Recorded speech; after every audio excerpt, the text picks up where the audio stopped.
But so you reconnect àbí o ti reconnect? Eh? We are live. You are live.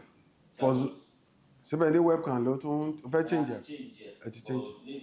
Concern link yẹn sẹ́yìn. Why another link again? Because in your webcam ló wà. Yes, sir.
Edition of breakfast with made in okay made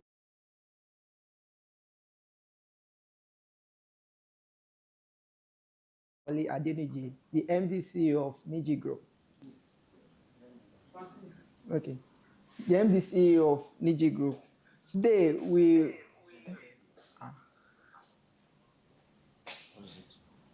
yeah sorry. Oh, I'm mute. Abi.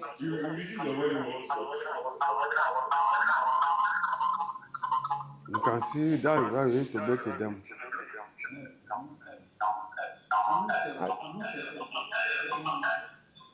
No, we cannot remove this one. This is the one that is going to. No, Every other people will. every other people will release one. But now we start, when we do that.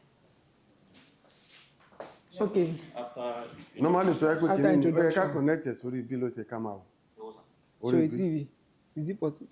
It's possible. It's just HDMI. do you have HDMI? Which one do you want us to connect to? But for the first time, It will be let us go Zoom. like this. So it's Let's not go always like Zoom this. all the time. So we can just read it from there. So the light is okay like this, Abi. The light is okay like Yes, this. sir. So that it's not What do you mean? be on your face. Do that introduction in Okay. like 2 minutes or maybe. Okay. before you, like, So ó yá ṣe ń gbọ́ fèyí lọ síta ẹ lọ síta kẹ́ máa gbọ́ introduction bó ṣe ń sìn. Ìwọ náà lọ kẹ́ lọ gbọ́ introduction. I need that to unmute. okay. Yeah. Ó lẹ wọn àmúntì okay. Yeah. I'll meet down. Root your own. And reduce the volume. Or if it's better you don't connect at Let me all. even reduce the volume. I'll reduce it to the barest minimum. Yeah, oh yeah. Good day, everyone. You are welcome to the first edition of Breakfast with Niji. Here with me is the MD CEO of NijiGroup, Farmer Kola Adeniji. Farmer Kola Adeniji is an industrialist with over 30 years experience in the agricultural sector. He's passionate about people, he's passionate about food security, and he's passionate about people that are about to venture into agribusiness. So, we are going to be introducing the Breakfast with Niji with Farmer Kola Wale Adeniji. He's Just going to say give Kola, us just say Kola Adeniji. the Farmer. Farmer Kola, okay. We are going to be introducing Farmer Kola Adeniji to this show. He's going to tell us what we should be expecting today. Meanwhile, please note your questions, your challenges you're facing in the agricultural sector ahead of this discussion. So, Farmer Kola Adeniji, good morning, sir. Yeah, good morning. You're welcome. Yeah, it's very great to see you, to be with you today. Why breakfast, Niji? Well, we found out that a lot of people are limited when it comes to agribusiness and farming, and we really want to take agri as a business. So that's the reason why we have to set up this kind of program to support and to help people, both people within the country and people in the diaspora and other African countries, that the solution for Africa is in Africa and the solution has come. Yeah, as I've heard from Farmer Kola Wale Adeniji, he's passionate about ensuring that the food is secure both for our people in Nigeria So, and. okay, Abi. Okay. But mo máa jẹ́ kí introduction yẹn pọ̀ kó máa short. Ó ti gùn jù àbí? Hello everyone. You're welcome to Breakfast with Niji. yes. Introduce yourself. Adeola, okay. Yes. Hello everyone. You are welcome to Breakfast with Niji. I am Adeola Olajide, and here with me is the MD CEO of NijiGroup, Farmer Kola Adeniji. Yes. Just make one or two just in between now. Ask him question. Yes. So just flow normally, but don't talk too Just to much. make people feel relaxed. Mm. In between. Yeah, do that. You have 3 minutes. Okay. Because we have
àwọn ẹ̀rọ ti wà ń.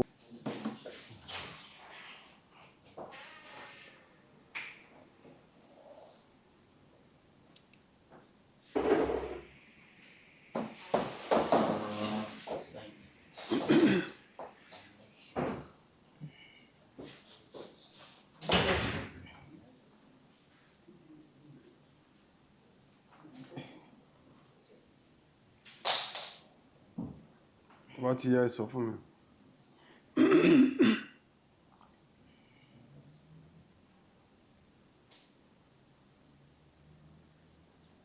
ẹ lè mọ iye àwọn tó join lórí YouTube náà. Yes, sir. Sure.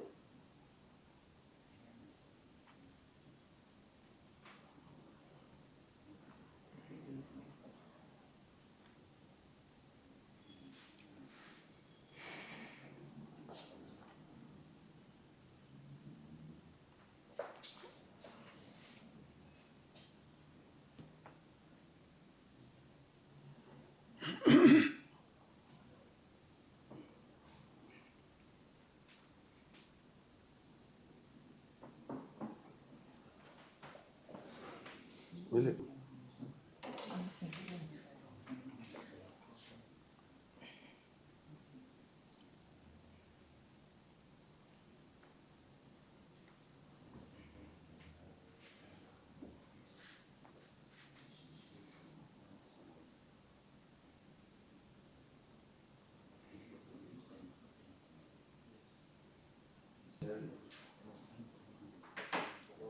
Are we live?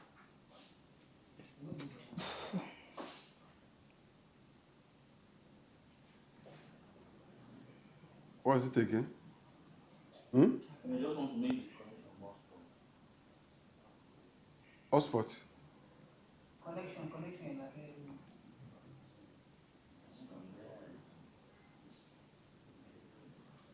Are we live? Are we live?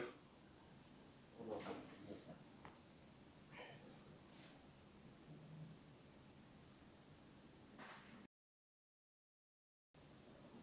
Can we hear them from that place? Sir? We're supposed to be hearing them. No, I heard you now. No, on Zoom. Tamasoro. Yes, sir, yes, sir.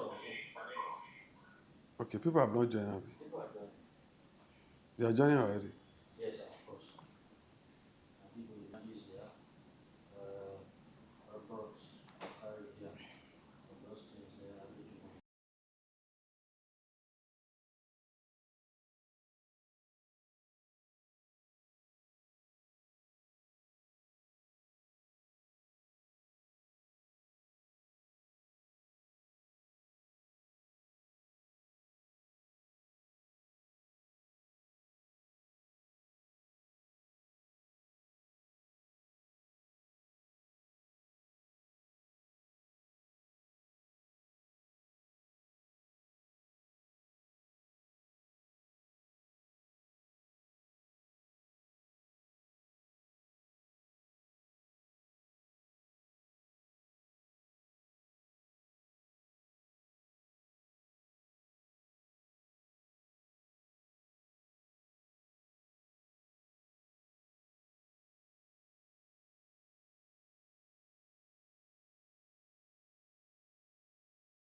I would have loved.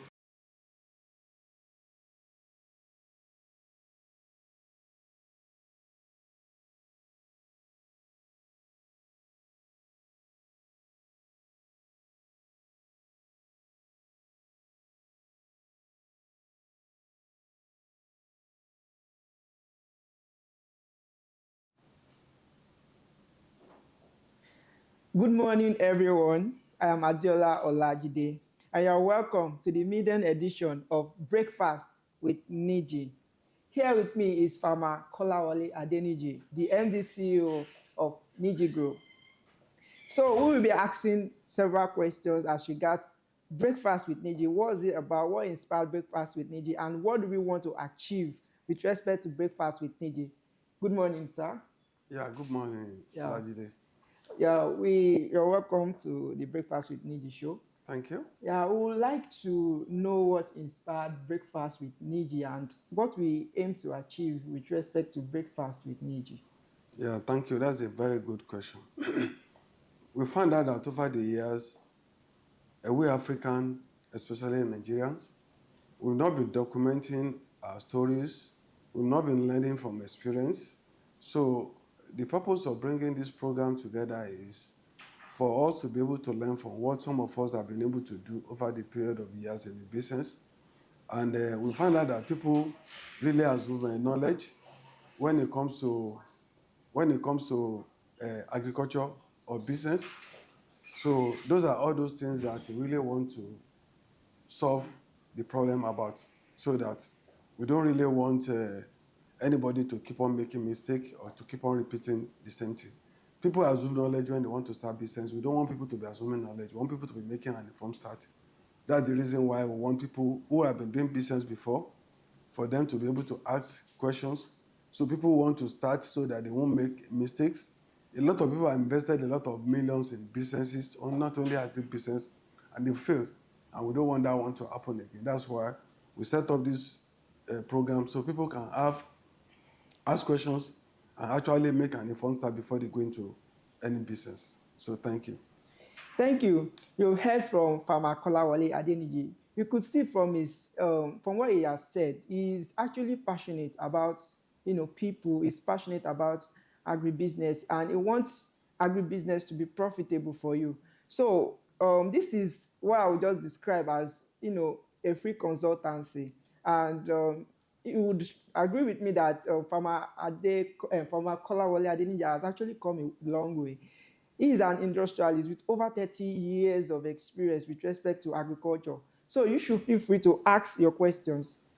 So kindly drop your questions in form of comments in the comment section, and we will, ask him those questions directly. So we want this program to be interactive. We want it to be very educative, and of course, it is going to be very informative.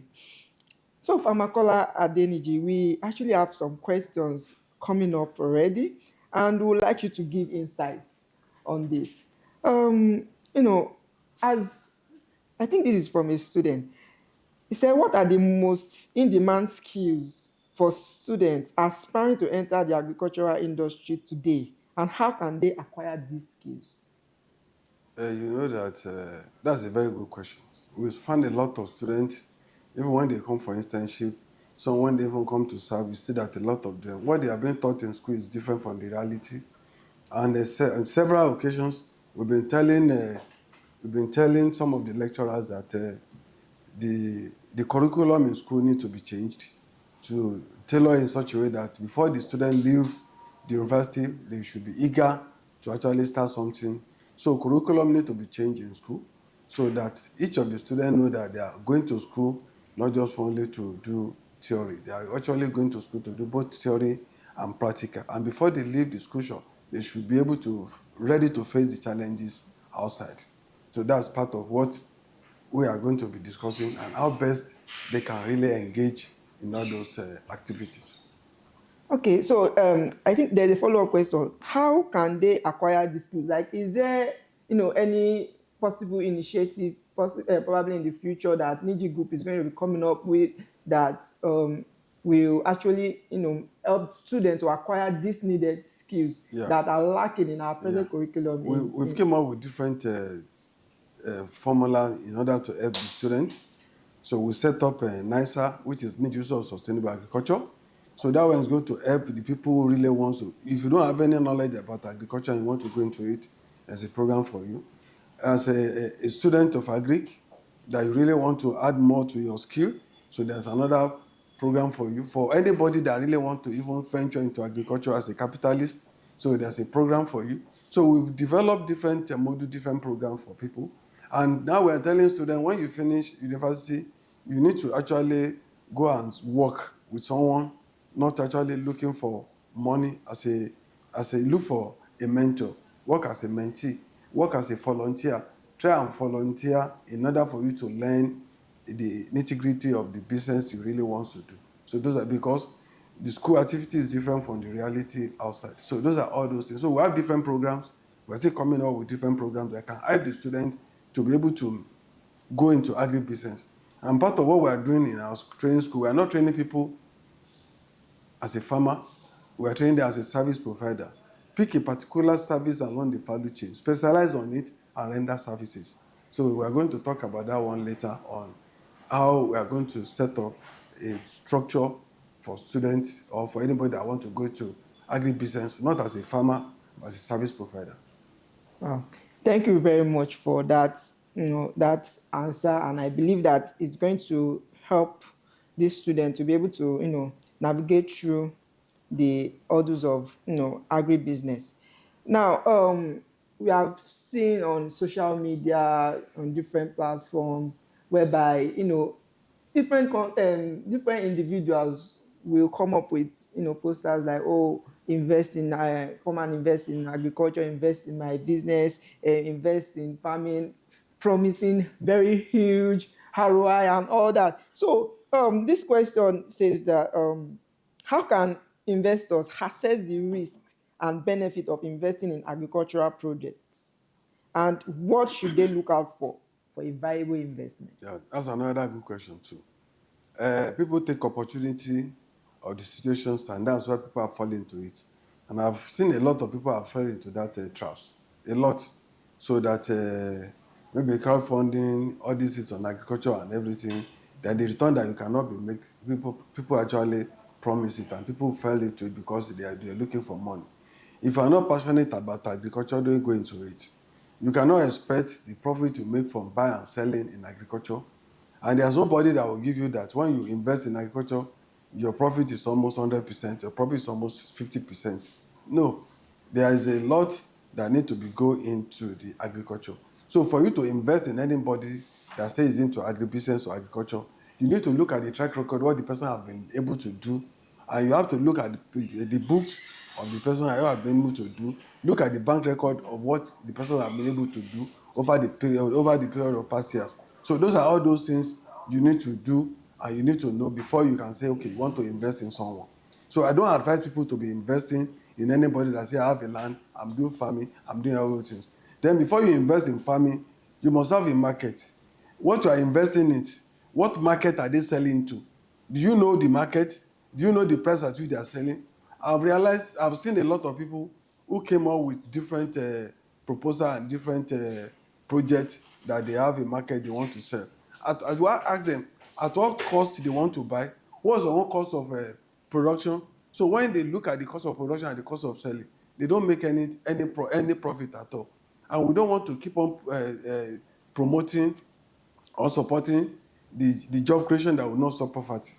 You can create a job and the poverty still remain. That means you have not done anything.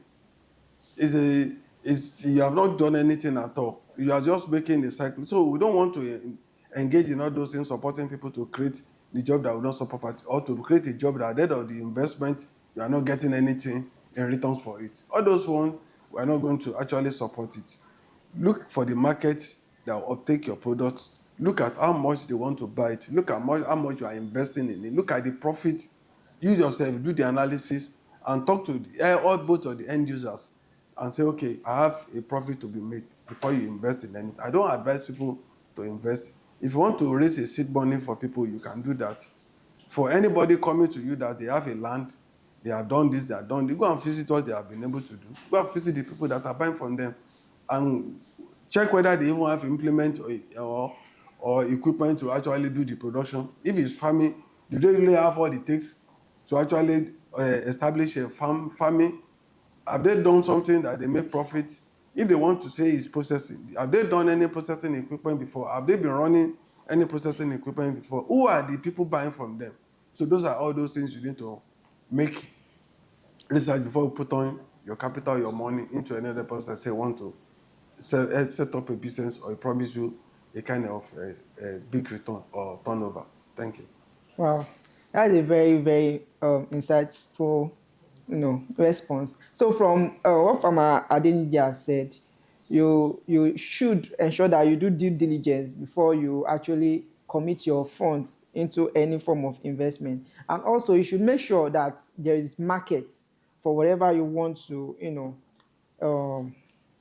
farm or produce. Then also, you should ensure that there is sustainability in whatever you are doing with respect to your agricultural venture.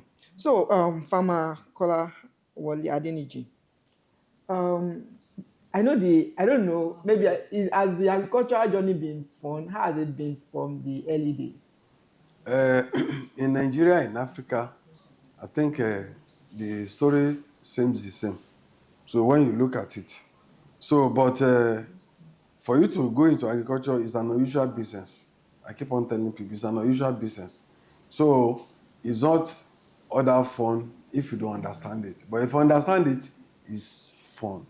It's from beginning to the end. From beginning to the end.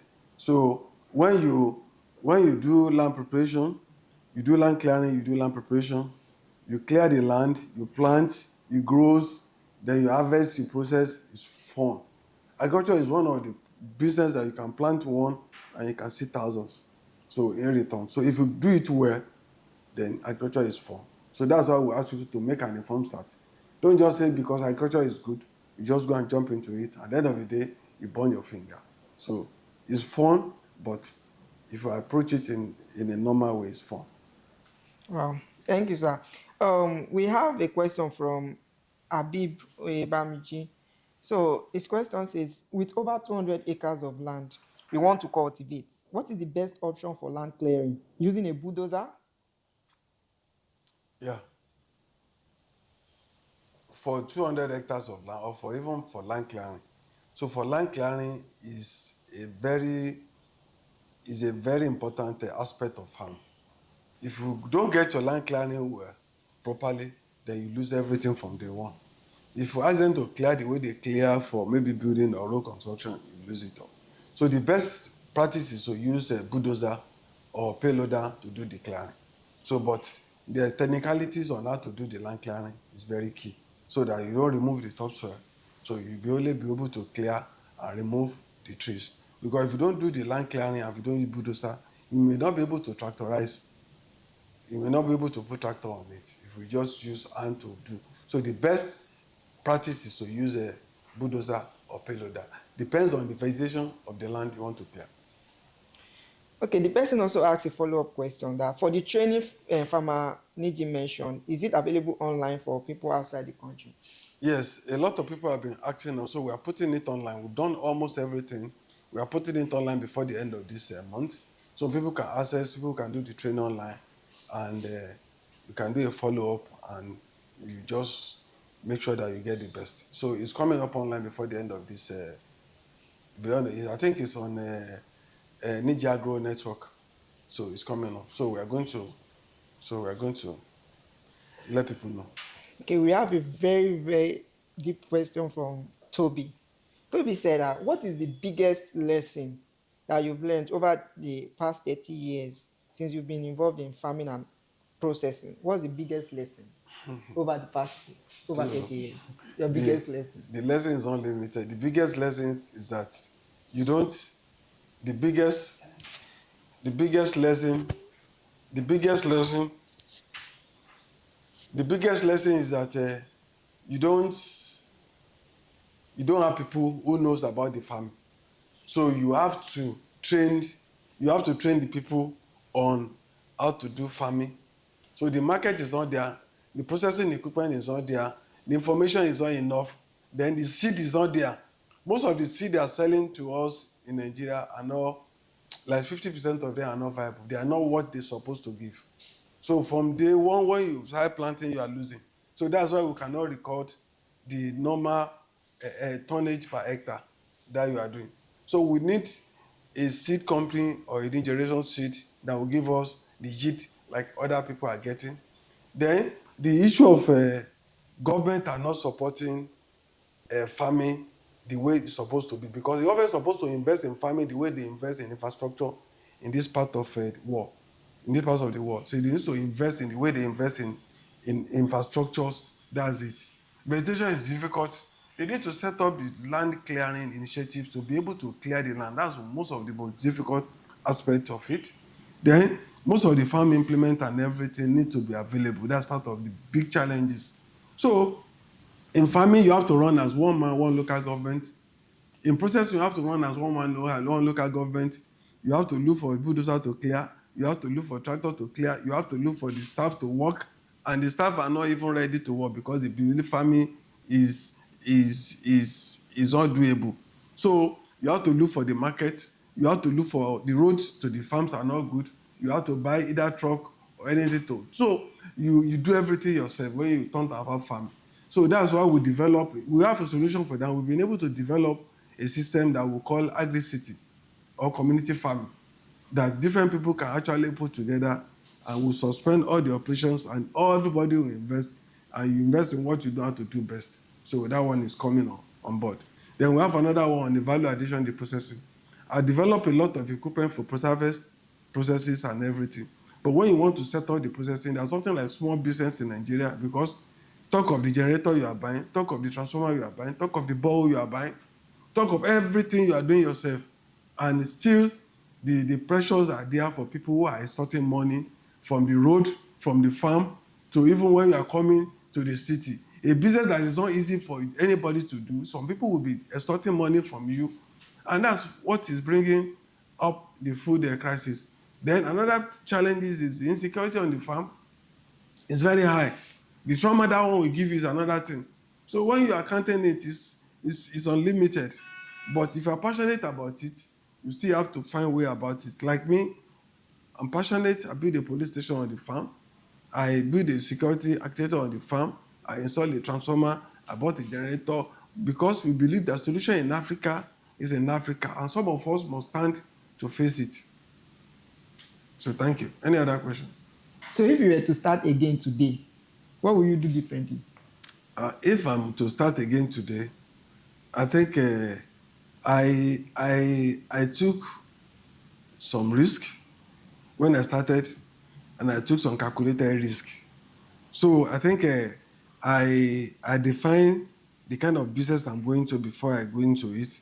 So if I'm going to start today again, I don't think there's something I'm going to do differently, because I planned before I went into it. I engage in all the value chain. I started the engineering to fabricate. I started the farming to farm. I started the processing to process, and I look for the market before I start. So I put in everything into perspective before I started all those things. So that one makes me to be a little bit at an advantage because of my engineering background. And that's what we are giving people, that if you don't put everything together, or if you don't separate each of the activities, you may get it wrong. You can plan from the market to the farm, and you can plan from the farm to the market, and you can plan from processing. So I involve in almost everything, and I'm putting everything together as a training for people to learn. So if I'm going to start again, I think I'm going to start from engineering down to the farming, to the processing, and to the marketing. So I think I'm good to go. I didn't make any mistake for starting, but if I'm going to do it differently, I only look for maybe a country that will appreciate the citizen more. So when the people are doing the back end, are actually working hard, and they are not getting anything to put back, that's the only thing I can do different, to look for a country that will actually appreciate the citizens of the country, who are ready, genuinely really want to contribute, and they want to work, and they want to make impact in the country. Thank you. Thank you very much, sir, for the response. Okay, so we have another question from Augustine. Augustine said, what is the expected size of land before thinking of mechanization? Depends on what the crops you want to grow. If you are doing vegetables, you don't need much land, because it requires an intensive supervision and support. So you don't need. If you are doing vegetable, then it depends on the kind of vegetables you are doing. If you are doing vegetable, you can start the 1 hectare, 2 hectare, 3 hectares. So that one depends. But if you are doing cassava, you can start with just 1 hectare, 2 hectare, because of the return on investment and the labor you are putting inside. So if you are doing cassava, you must be thinking of 5 hectares for you to see a proper return on investment. If you are doing maize, you must be thinking of 5 hectares before you can think of it. Then it depends on your lifestyle. If you are still bachelor, you don't have any family you want to feed, it's only for yourself, then you can start with that. But if you have done a business because you want to go into farming and say you want to start, you have to start big. You're thinking of 30, 100, 200 hectares, because in order to leave what you are doing to be able to face farming squarely. But at the same time, you have to start small and grow big. All right, thank you. So, what system or model can communities engage to be productive in agriculture? Yes, because of the situations we have in Nigeria, I won't advise the community to do small farming. The community should actually, we had developed a project one time ago, we call land banking. We look at the way people bank their money, their money in the bank. We now advise people to bank their land either with the community, which is a good initiative that the government can look into. So if you have unused land, bank it with the local government around you. So the local government will have information of all the unused land. So when they have anybody that want to use land, then they will. So if you have all the unused land in one location, so it's not left for them to be able to give the land to people who want to use. So we have a cluster of farms in an area, and you have a service provider that will provide the service to support all the farmers in that locality. But for an individual to be having 1 hectare, 2 hectares on the farm, I won't advise it. So a cluster farming must be together, and someone must be in charge of someone must be in charge of Please mention this someone person's must be name. in charge of Tony land clearing, and we share all the from Tony services in different volume. So that's the way you really need to do it. So about the community farm. So thank you. Okay, we have a question from Tony Bello. Tony Bello said, would you partner with a local company to set up farming and garri processing operations? At what cost will you be willing to engage for 300 to 500 cassava hectares farm and processing operations? Yeah, that name sounds like a household name, Dr. Tony Bello. So you are welcome. So we've done it we've done it in the past. Now build, operate and transfer. But when you set up farming for people, they look at it if it's an easy thing to do. So we can set up, we can partner with people, but what we need to do first is that when we look at your land, so we give you budget on different activities, and we look at the people within that community, we train them. They are the ones we are going to train on the operations on the farm. So it's doable, it's possible. When we look at the location, we inspect the farm, then we now do all the proper costing and everything for you to do. We won't do a business plan, we'll do practical plan. For us, we don't do business plan, we do practical plan. So we do practical plan for you to see what is doable on that land, and we take it from there to the next level. So it's achievable. We can work on it together. We've been doing it for people outside Nigeria, within Nigeria, so we can still do it. All right, thank you. So we have a question from Abib. What is the best way to deal with elder crisis? Are there any plans one can plant to deter cattle? We've been facing a lot of problems on that, and that's what is actually making our cost to be a little bit expensive. And that's the part of why the food is very scarce, and it will continue to scarce in Nigeria until we solve that problem. But basically, what we are doing on our own is that we try to build, I told you, we try to build a police station on the farm. We try to set up the local vigilante on our own to make sure they both day and night to make sure they patrol the farm, and we now make sure to let the elders know that we are doing business. They are doing business for no reason that they should come to our farm to come and eat, and we cannot kill their cow. So what we have been doing now is I've been doing community engagement to talk to them, to do all those things, but it's not sustainable. It's not sustainable. We cannot continue to do that. Some of us who are supposed to be living inside the farm cannot live on the farm because the cost of living on the farm is high because of this insecurity.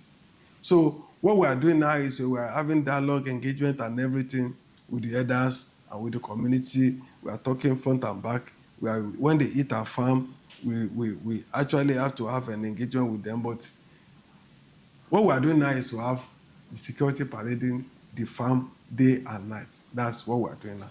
But the government are still the one to solve the problem once and for all. If the government fails to solve this problem, the food security can never stop. The problem we're having in the food security can never stop. So they need to solve that problem for once. And what they need to do is simple.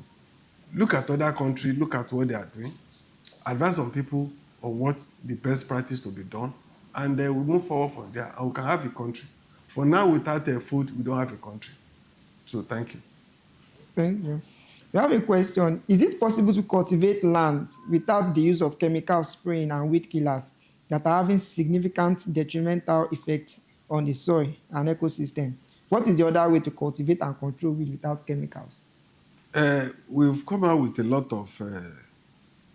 of systems to control the weed, but it still boils down that you cannot mechanize the farm in a way. You can use cultural system, which is limited. We have a lot of weeders which are doing fine. I traveled to, I think, Ohio. I met with Timor and Power Ox. I think their posters are there. They've developed they develop a system in order to control the weed, especially vegetables and everything, so to be able to weed all those things. We have some machines which are weeder. We have some machines which are weeder, and they can actually do all those one which are weeder. So we come out with a lot of different approach on how to do it. And some people are coming out with some of the local chemicals to actually control the weed, and is organic. So we have a lot of people coming on all those things. Those are part of the things we'll be asking people to actually discuss on this platform when they have a solution to actually tackle one or two things. So they can come up with it and other people can actually share it. All right, thank you. Victor from Liberia says he's happy. He really appreciates this session and he's thanking you for the opportunity to participate. So we have a question from Adegbami Samuel. Okay, he says he has known Niji Farm since 2012 and he can attest that Farmer Niji has came, saw and conquer. However, with respect to the value chain, how can his company partner with Niji Group because he's into planting and not processing? Okay. Then we can partner together when it comes to that. So if we have what we are doing and you are the person that the main person that are doing it, come up with what you have. If you have the market, if you want the market, we can actually create the market linkage we have for you, and to see how we can actually help you to link you to the buyer who wants to buy. If you have the processing equipment, we have some processing equipment when it comes to planting. Either you want to do the chips or you want to do the plantain flour, we have all the things to do it. So come over, let's know exactly the kind of support and the area of collaboration you want us to engage in, so we can move it to the next level. So partnership is doable. So thank you. All right, thank you for the response. Okay, someone is asking, okay, when will the training be available online? Then what can you advise a new farmer with 10 acres of land in southern Nigeria that can be productive short term or long term? Yeah, the training will come up with before the end of this month, so we are on it. Then with 10 acre of land, it's a big land in the south. So Okay, southern. okay, so in the south it's a big land. So for that one, you can do vegetables a lot on that, because that's one thing that you can make a money from. You know, we have like different type of vegetables, and people are now adding value to even the vegetables now, so that they can preserve it in a way. Then part of it you can use for maybe for cassava or maize cultivation. It depends on the market you have within your region. That's what will determine what you can plant. Go and do a survey on the region and look at what kind of products will enter without moving it. Because if you move your products far again, all the profit and everything will disappear. So that's why we advise people to say, based on the locality, based on the region, look for the kind of investment you can do. Look at the kind of market you have. So market determines what you are planting. Then we tell people that if you don't have the market, don't grow, don't plant at all. Plan for the market. So as you've heard, planning ahead is very important to get ahead. So ensure that your market is ready. Ensure that you do proper feasibility study in your region before you go into farming. So wherever you are, there is always a market. Ensure that you actually do proper feasibility study and establish your market before you venture into your production. So we have a question here.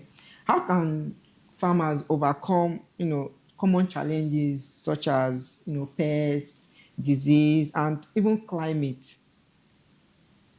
Yeah, in Africa, we depend on rainfall system. And so you depend on rainfall system, you still have to work with rainfall system. Then, but the solution for that one is that we do planting same time. So we have to actually spread your planting. So in a stagger, we call it stagger planting. So you have to stagger your planting based on the market.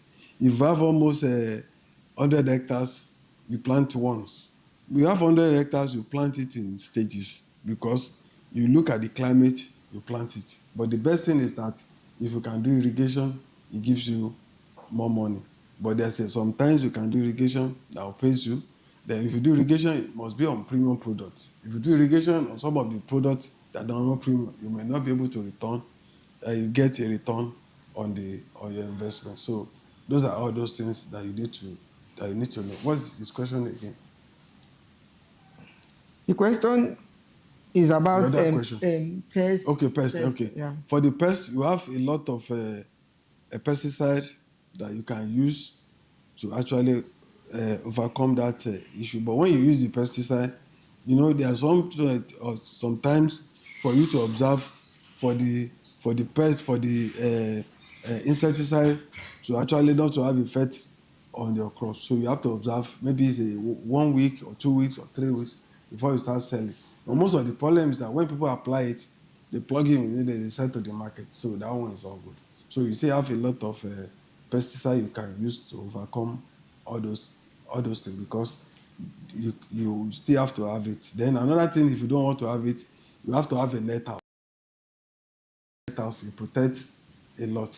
But the cost of investing in the net house must be on a premium product. So he has talked about reducing pests on your farm. You can use screen house to screen out pests and all. So we have another question. What are the top 3 investment opportunities in agriculture that you believe have the highest potential for growth and returns?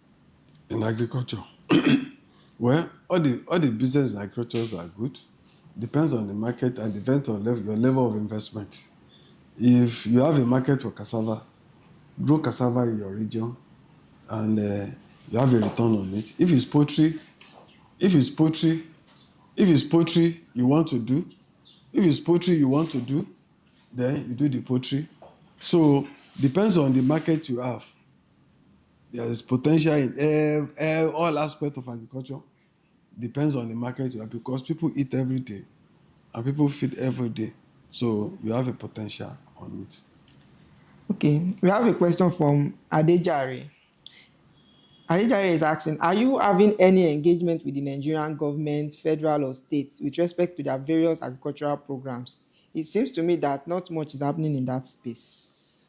Well, I don't have any involvement with government when it comes to agriculture. I just believe that I'm a solution provider. I'm providing solution. I'm telling people on how to get it done. So since I'm not doing it because I want to meet any of the governors or any of the ministers. I'm only doing it in my own corner because I have limited resources. So I cannot be traveling to Abuja everywhere because I want to make things done. So I have a little corner I'm doing it for people to see that it's doable. So I don't have any engagement with government on agriculture in Nigeria. So I don't really have. All right, thank you very much, sir. We have a question, and this is, I think it's from a small scale farmer perspective. He's asking that what are some innovative farming techniques that have proven successful in increasing yield and profitability for small scale farmers? So I've told you we have a lot of proven track record on different systems.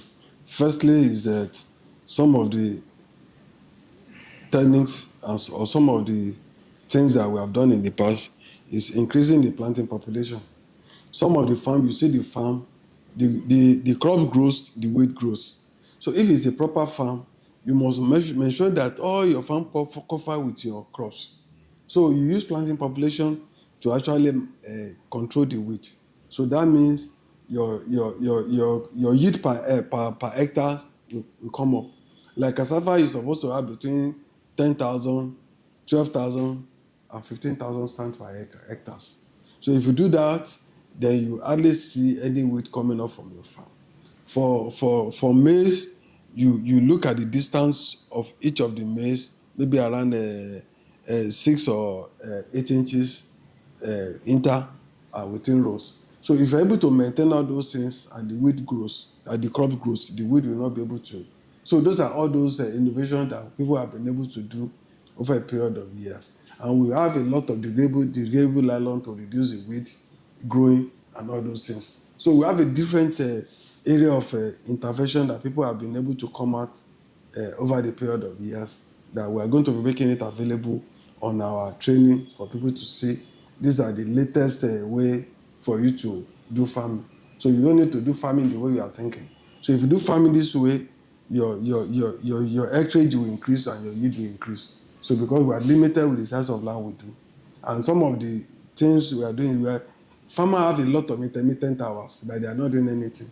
And once you are not doing anything, you are expecting returns on that hour. You are sleeping at home, so it can never work. So we develop a lot of innovation that we're going to be sharing with people when we start our training, or when people send them an email on particular aspects that we can share with them. All right. Thank you very much. Um, I don't know if there's a possibility for linkage, but someone is asking that he has been waiting on Oyster Dep to plow his 4 acres of land for over a month. Any link to a company to do that at Olonda Aba? Okay, Olondagba. So I think the Oyo State government have actually set up some things in motion that they need to help people to plow the farm, and the government are actually subsidizing the plowing. I think with that one, I think there's going to be a lot of much heavy traffic for them to do, or I don't know. But if I around Olorun Agba, so anybody around Olorun Agba that is a transportation should be able to help the man that say he's having this thing.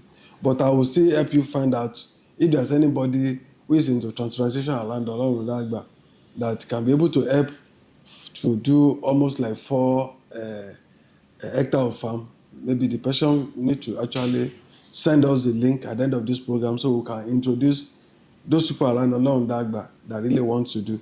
And for the OSADEP too, who are helping people to do the farm, they can actually speed, increase the speed of what they are doing, because farming is time bound. And if they don't support anybody that books, I don't know how many weeks has actually booked. If they don't support anybody that book within a given period of time, that means the person will lose his CC.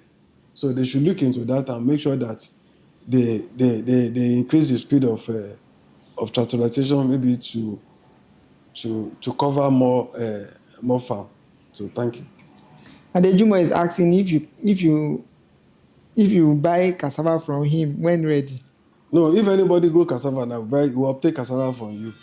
So we can take cassava from anybody that really want to sell cassava to us at a good rate, because we have a factory for fufu, flour, starch, and agari. So all those ones we can buy a cassava from people when they finish. But we have to have an understanding before they do it, so they know that the time is going to mature, that we know the number of tonnage we are expecting for a particular farm. All right. Thank you.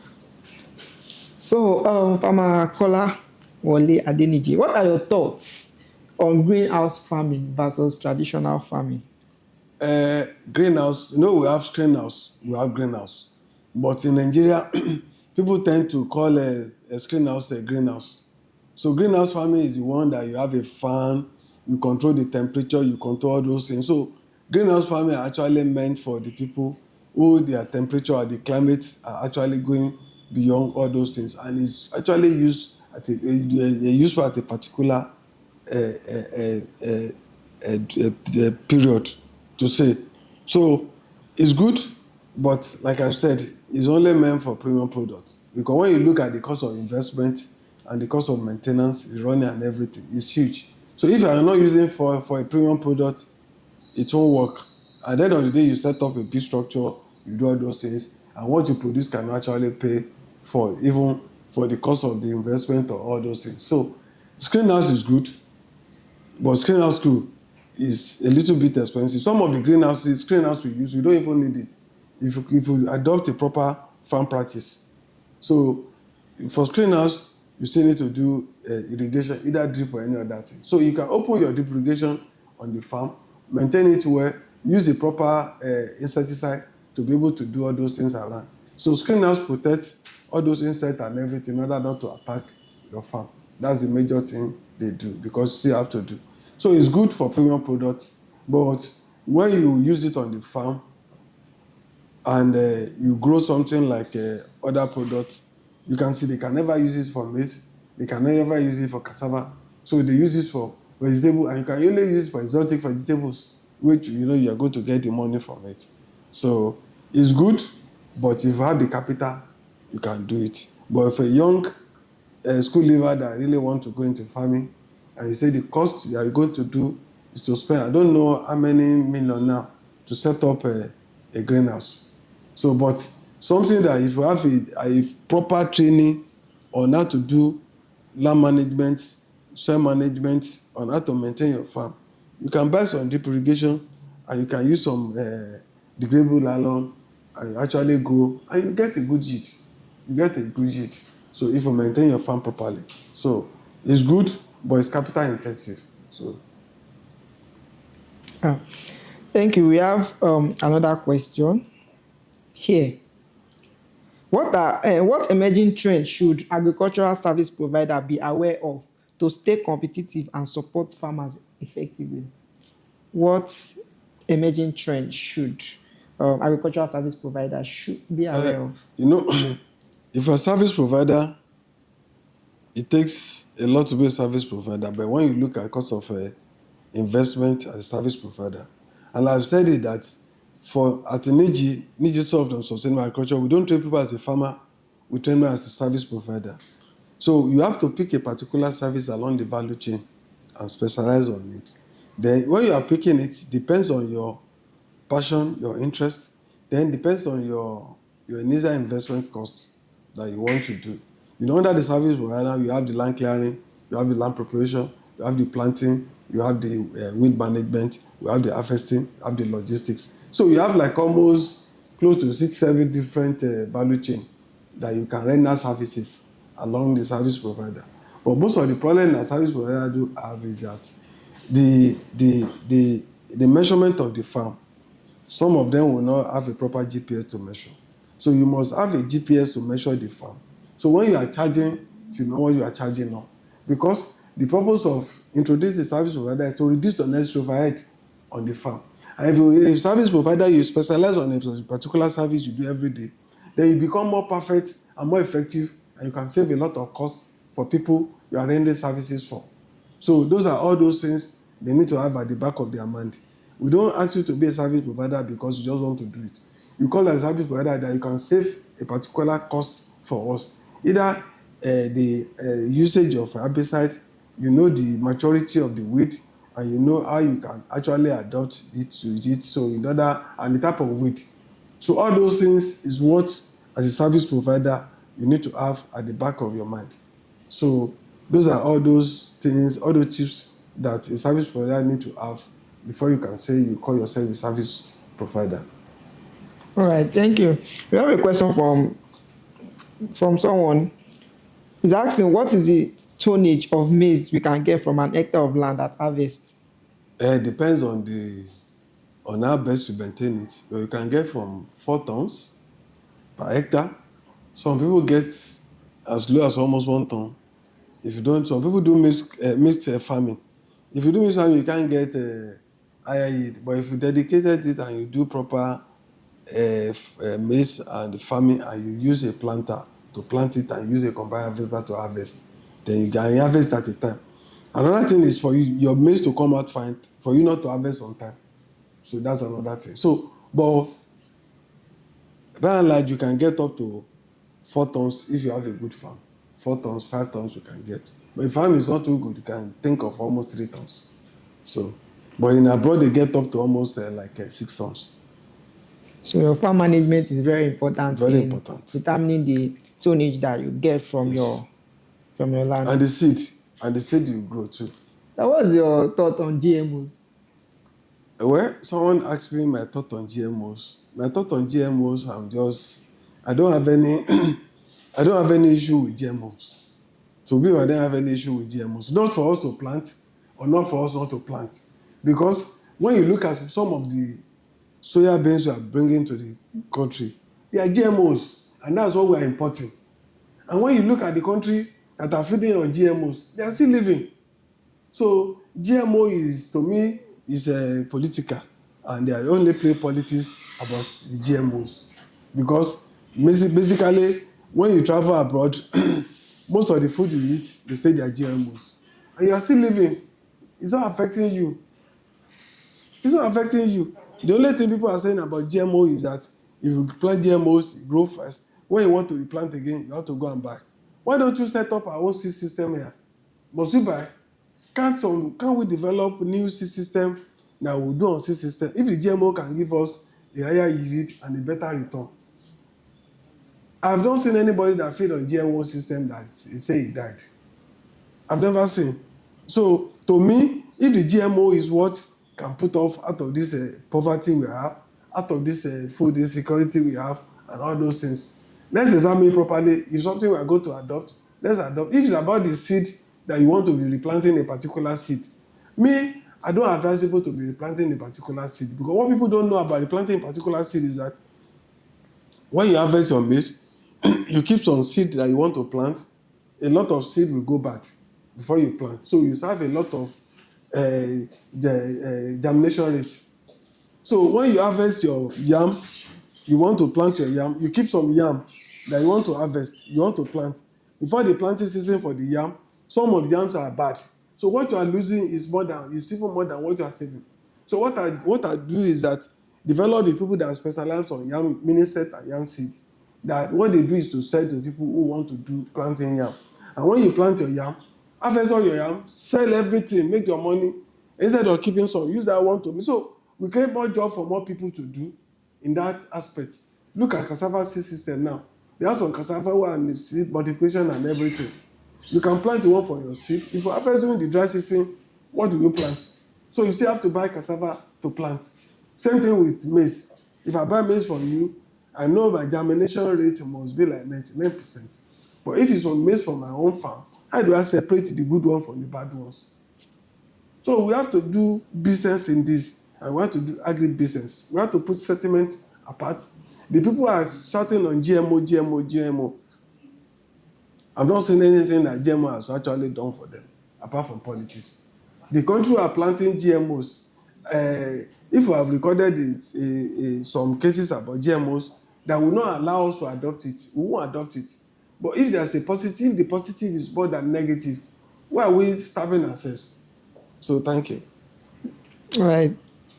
So someone is asking, what's GMO? Okay, GMO is genetically modified organism. Yes. Okay, we have a question from Dr. Tony. I would like to know your view on how to sustain the cassava industrial use because of the soaring cost. How will the processing industries make profits? That's a big question. Cassava is one of the crops that you can grow and sleep. But because of the heavy demand on cassava, the cassava has gone up. As of last year, we have cassava farm, we buy cassava. The cassava we bought for almost 200,000 has gone to almost 600,000 to 700,000 this year because of the demand and because of the insecurity of the farm. So for us to get to that, so the land opening must actually be done by the government, because when we are doing the land development, the price of diesel was cheap, the implement was cheap, so we can do that. But for now, that for you to open 1 hectare of land, if you plant cassava, you cannot recover that money even in 2 years from just land clearing. So that's number one. Then the issue of insecurity must actually be tackled. If they didn't tackle the issue of insecurity, it won't be good. So, in a nutshell, I'm saying that the government should provide just infrastructures alone. We don't have government to come and borrow people money to plant. Provide infrastructure. We have a lot of people who will plant and they will sell. What we provide infrastructure. I've seen that there are a lot of diaspora engagement that are ready to farm. I've seen even the number of investment in the diaspora and farming is huge. We have to have a agri-city, we have to have a cluster farming whereby you render services for one another and people can invest in that scheme. And the youth who are finishing university will not be looking for bank to give them money. We look for alternative funding. So we need to develop what we call alternative funding for cassava farming. That's another. So we have a lot of different stages that we can adopt, and that one is not actually far at all. Alternative funding is there for us to use in cassava. If there's alternative funding, we are not borrowing money from this thing. So and people do a lot. It's only the price that is pushing the price. Sustainable. You cannot grow cassava, process in cassava and sell to international markets. You can't compete. You can't compete. So those are all those things we need to look at too, and that one we can develop, so we can discuss in the next section, because this program is going to be coming up at least every first Saturday of the month. Every first Saturday of the month is going to be coming up. So thank you. Thank you.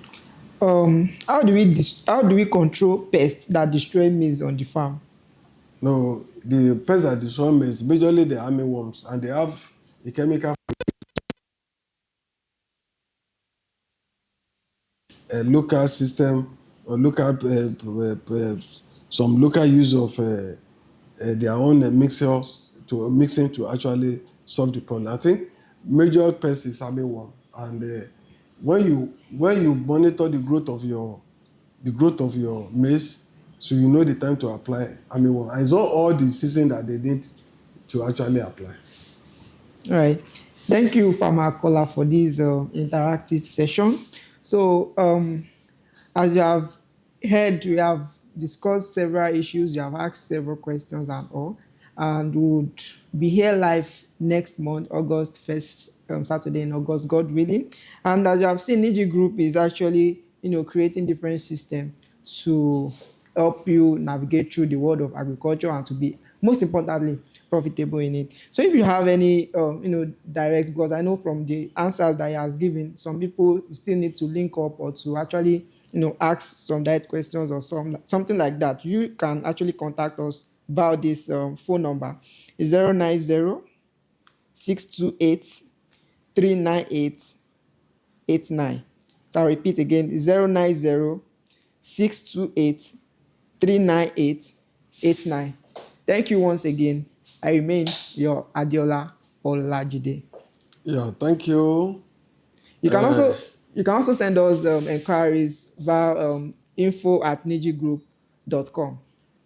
So that means your inquiry can come in info@nijigroup.com and the telephone number. And the people in the diaspora, we know that this time is all convenient for you because you are sleeping. So we are going to find something to do about diaspora agreement. I've received a lot of chat, on the people in diaspora that it will be around 4, it will be around 2, they will be sleeping, but it's not convenient for them. What can we do to make it convenient for those people in the diaspora to be able to actually be part of this? So we are going to look into that. We are going to have diaspora engagement as time goes on. People really want to relocate. They are thinking of what to do, how to actually support the system and all those things. So we are going to have a special arrangement for that. But you still bear with us for now. Thank you. Yeah. Thank you once again, Farmer Kola Adeniji, for this interactive session. So we have come to the end of the first breakfast with Niji. Thank you for watching. So thank you.